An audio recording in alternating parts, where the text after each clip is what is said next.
Hi everyone, Michelle McClunan here, astrologer and life coach, and I'm bringing you a reading and a forecast on the new moon on the 2nd of January, which kicks off 2022. Beautifully, actually.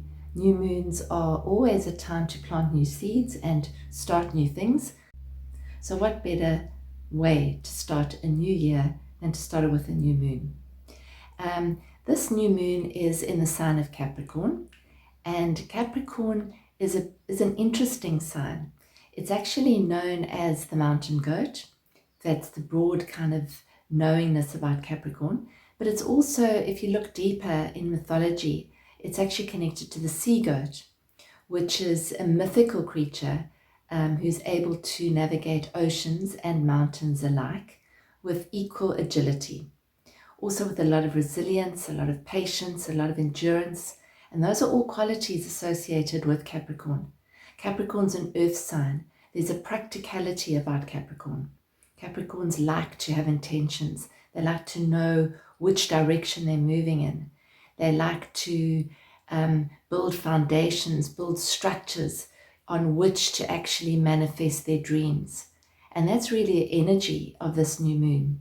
We always bear in mind the opposite sign that's opposite the new moon, which is Cancer, which is actually the sign of the home. It's the sign of coming home. And I've drawn a card for this, this reading that's really relevant to that, which I'll go into at the end. So if we stick with the new moon and new year, we always have this tendency to want a new energy, to bring something new in. And this new moon really is providing us with that. Not only is the sun and the moon in Capricorn, but both of them are actually in what we call a trine, which is a favorable flowing aspect to the planet Uranus. And Uranus is the planet of change. It's the planet of awakening. It sort of helps us to shine light on whatever we need to release from the old year, and there's plenty of that, to kind of shake it off, to release any restrictions. It kind of opens the door to more freedom, to more liberation, to more awakening. And this new moon forms the chart for the year, if you like, because it's the birth of a new year, a new calendar year. It's the first chart of the year. So we can kind of see that in a favorable light as sort of opening the door to possibly more freedom.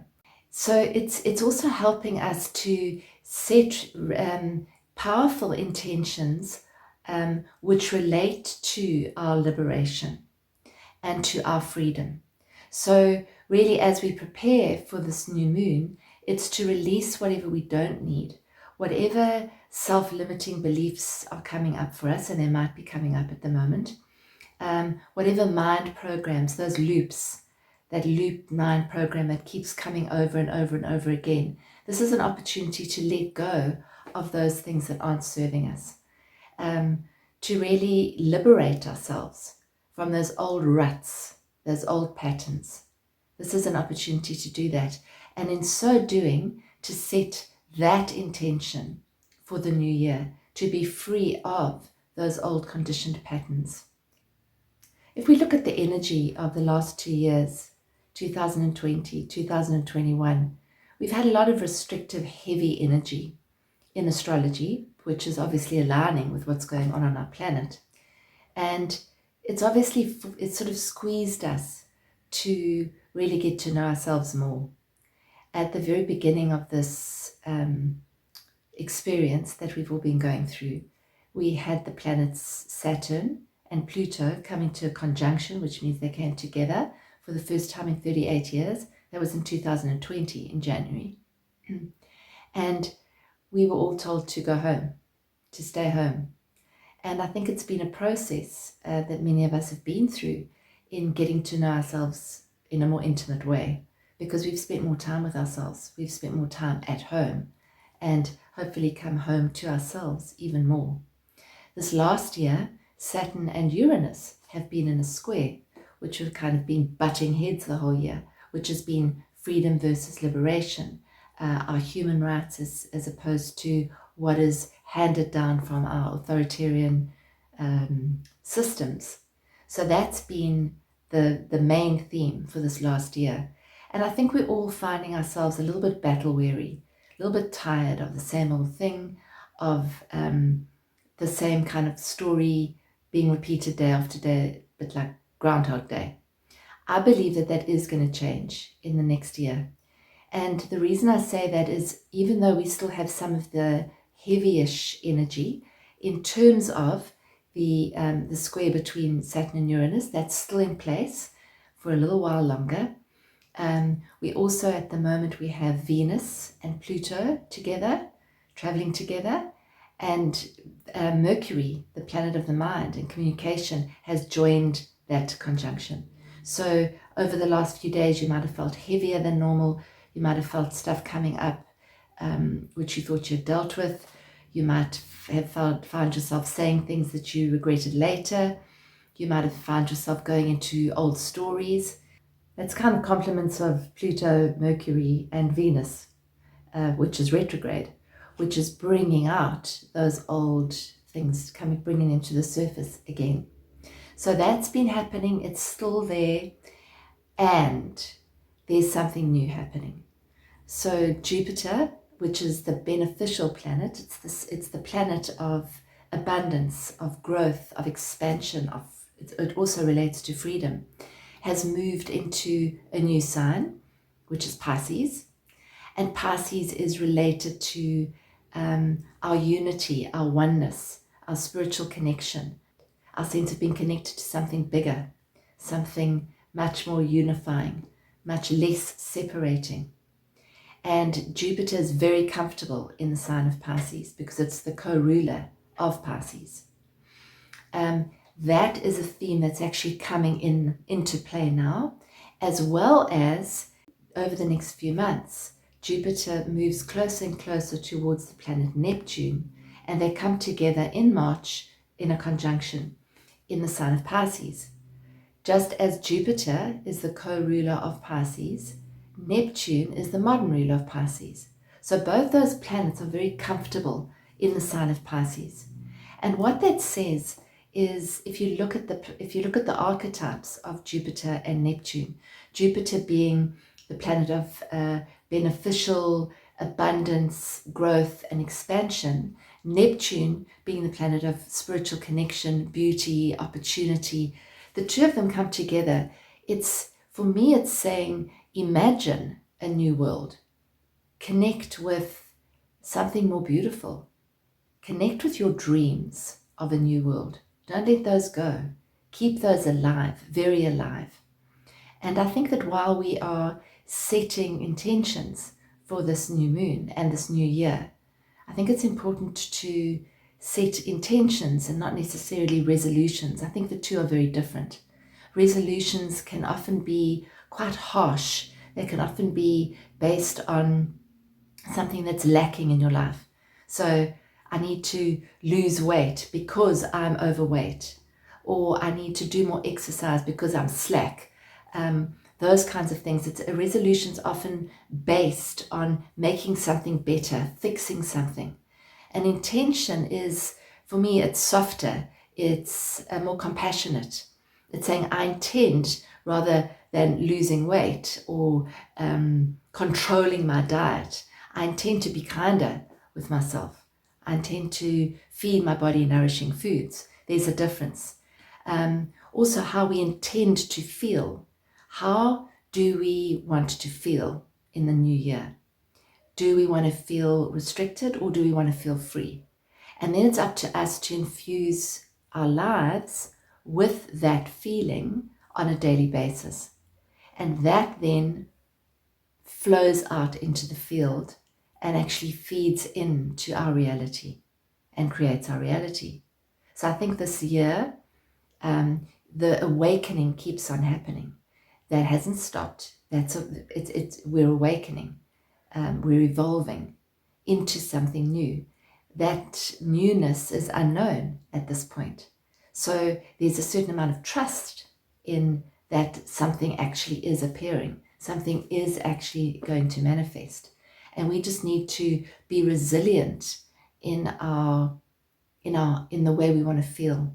Be resilient in doing the things or taking the actions that we can take, and wherever we can't, where we've done enough to just be in that state as often and as wholly and completely as we can. So to do the things that really feed us is really, really important right now.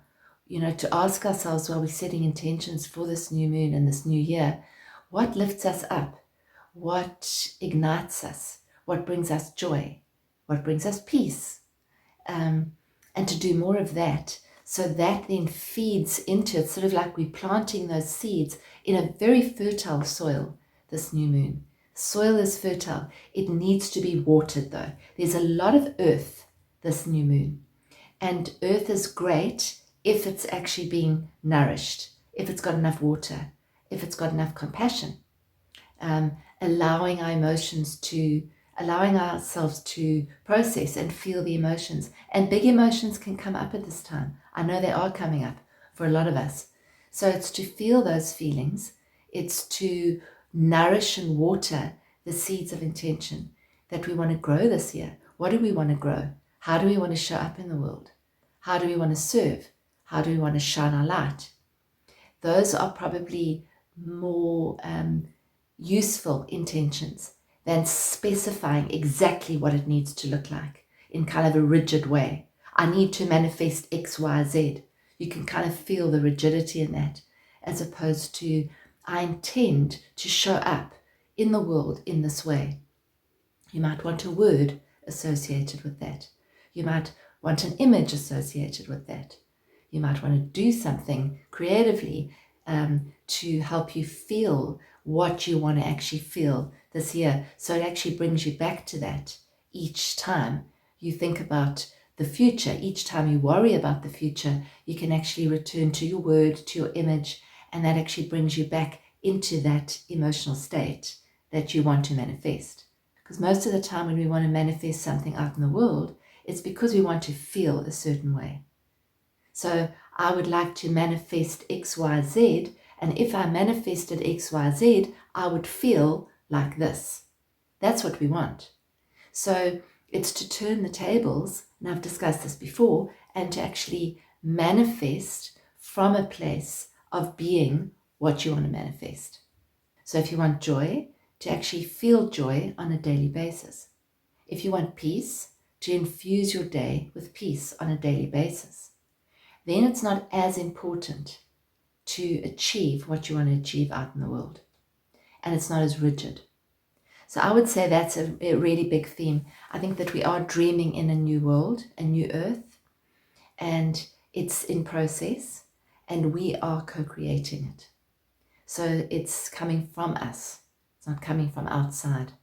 We also have a nodal shift. The nodes of the moon are shifting mid-January. I'll discuss that in my next broadcast.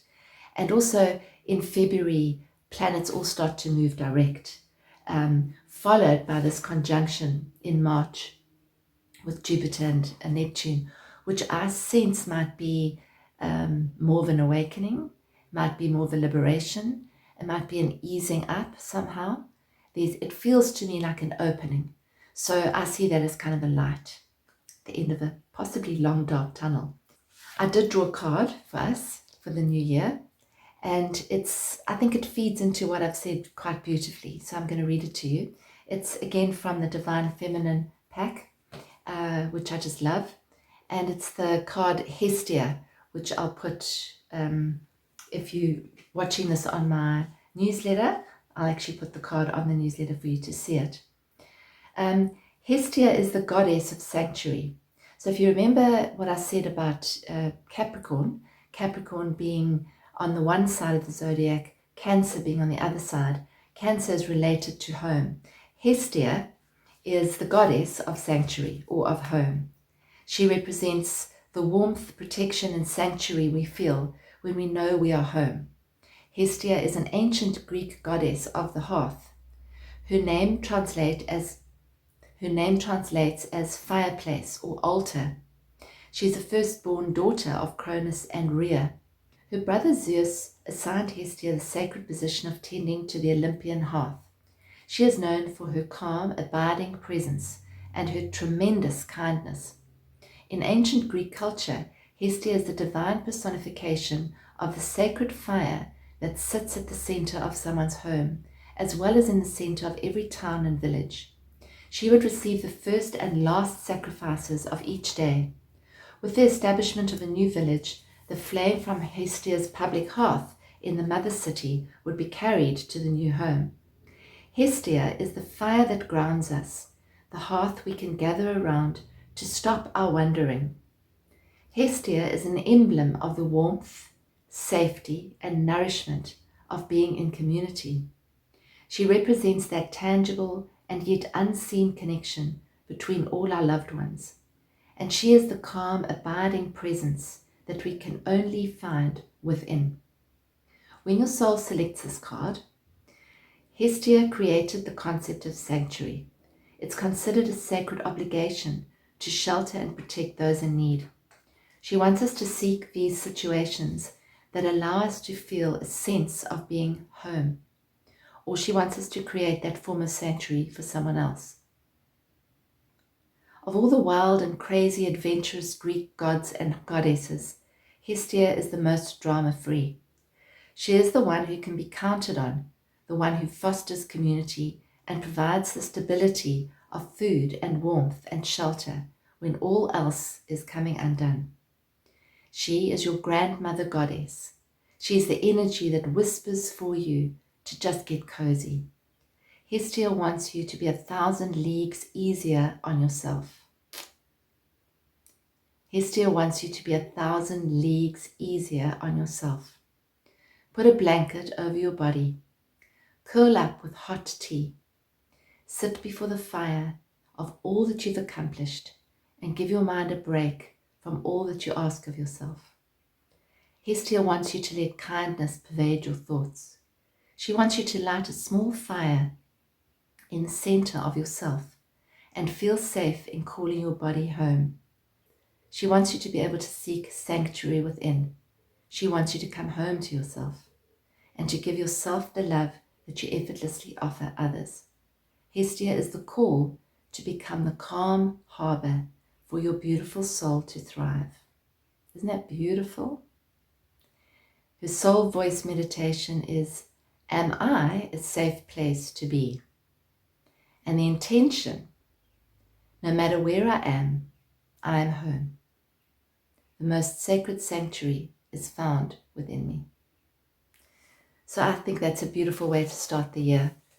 And I think that place of home is going to be what keeps us safe and protected at all times, no matter what's going on in the outside world. That's where we find sanctuary. So thank you all for listening and for your support over the last year. And I wish you blessings and peace and joy and love and home in 2022. It's going to be a big year. And I wish you freedom.